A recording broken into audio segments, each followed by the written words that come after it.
देखिए, जितना आप समझते हैं कि दिस का प्रयोग और दैट का प्रयोग सरल है, उतना सरल नहीं है। इसका जो प्रयोग होता है वो पास की वस्तुओं में होता है। दैट का जो प्रयोग शब्द के साथ में नाउन जुड़ कर आ रहा है, तो ये दोनों को साथ में रखता है। तो चलिए आज के वीडियो में हम आपको बताते हैं दिस और दैट का प्रयोग। देखिए, जितना आप समझते हैं कि दिस का प्रयोग और दैट का प्रयोग सरल है, उतना सरल नहीं है। आज की वीडियो में हम दिस और दैट के बारे में बहुत ही आपको इंटरेस्टिंग और बहुत इंपॉर्टेंट चीजें बताएंगे। तो देखिएगा, यूज ऑफ दिस। देखो, दिस का मतलब क्या होता है? सबसे इजी चीज यह है। दैट का मतलब क्या होता है? वह होता है। ये जो दिस शब्द होता है, यह है। ये सबसे पहला पॉइंट क्या है कि ये पास की जो वस्तुएं होती हैं, पास रखी वस्तुएं, पास की वस्तुएं, पास की वस्तुओं की ओर ये क्या करता है? संकेत करने वाला शब्द है। क्या करने वाला है? संकेत करने वाला। सबसे इंपॉर्टेंट चीज जो दिस होता है, दिस माने यह, जो हम यूज करते हैं, उसमें ये जो यह शब्द होता है, ये हमारे जितने नजदीक वस्तुएं होती हैं उसके लिए प्रयोग होता है, पास की वस्तुओं के लिए संकेत के रूप में। जैसे हम कहेंगे यह एक मार्कर है, यह एक व्हाइट बोर्ड है, ठीक है ना। तो जो चीजें पास में होती हैं उसके लिए यह शब्द का प्रयोग दिस के रूप में होता है, ठीक है। इसके बाद use of that. That means होता है वह, और वह का काम होता है दूर रखी वस्तुओं की ओर इशारा करना। दूर की वस्तुएं, कौन सी वस्तुएं? दूर की रखी वस्तुएं, ये भी संकेत के रूप में प्रयोग होता है, ठीक है। तो देखिएगा, दिस का प्रयोग किस हिसाब से प्रयोग होगा? एग्जाम्पल के तौर पर। अब ऐसा नहीं है कि this is a book, that is a book, ऐसा होता है। दिस के बहुत ही जो है इंपॉर्टेंट रूल्स हैं, तो वो ध्यान से समझिएगा। तो एग्जाम्पल में देखिएगा कैसे यूज करेंगे। सबसे पहली चीज, जैसे हम कहते हैं कि यह एक किताब है, तो हम लोग इसको क्या बनाएंगे? This is a book. इसका मतलब ये हुआ कि जो किताब है वो हमारे बहुत ही नजदीक है, बहुत पास में रखी है किताब। अगर हम इसी को कहते हैं, देखना बहुत ध्यान समझिएगा, इसी में दिस का प्रयोग अकेले सब्जेक्ट के रूप में भी होता है, और दिस का प्रयोग जो होता है वो जिस नाउन की ओर संकेत करता है उसके साथ भी यूज होता है।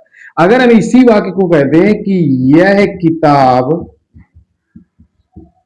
मेरी है, मान लो जैसे ये सेंटेंस आ गया, तो आप देखिए यहां पर हम दिस इज का प्रयोग नहीं कर सकते। अब यहां पर जो संकेतिक वर्ड हमारा दिस है उसके साथ में नाउन जुड़ा हुआ है। अब इसमें देखिए नाउन साथ में नहीं जुड़ा हुआ, लेकिन इसमें नाउन साथ में जुड़ा हुआ है। इसका मतलब है इसमें दिस के बाद ही जाएगा, इसमें हम दिस के साथ में नाउन को लेंगे। तो यहां पर दिस के साथ में नाउन को लिया जाएगा, तब हमारा ए जब मेरी के लिए अकेला है हमारा पॉजेसिव केस के रूप में, तो फिर वहां पर माइन माने मेरी मेरा होता है, ठीक है ना। ये चीज तो बहुत ही मोस्ट इंपॉर्टेंट चीज है। अगर दिस का प्रयोग, सबसे पहली चीज समझ लीजिए, जो दिस होता है या दैट होता है वो संकेत करने वाले शब्द होते हैं, दोनों दिस और दैट।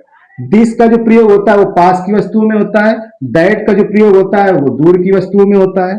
अब यहां पर देखिएगा, अगर दिस, यह शब्द हमारा पास की रखी वस्तुओं वाला संकेतिक वर्ड अगर दिस अकेला आएगा तो उसके तुरंत बाद सहायक क्रिया का प्रयोग होगा। अगर इस वर्ड यह शब्द के साथ में नाउन जुड़ कर आ रहा, तो ये दोनों को साथ में रखता है, मतलब जिसकी ओर ये संकेत करता है वो भी वर्ड इसके साथ कनेक्ट हो जाता है। तो ये हो गया दिस। अब जैसे जो दैट वाला देख लीजिए, जैसे हम कहते हैं कि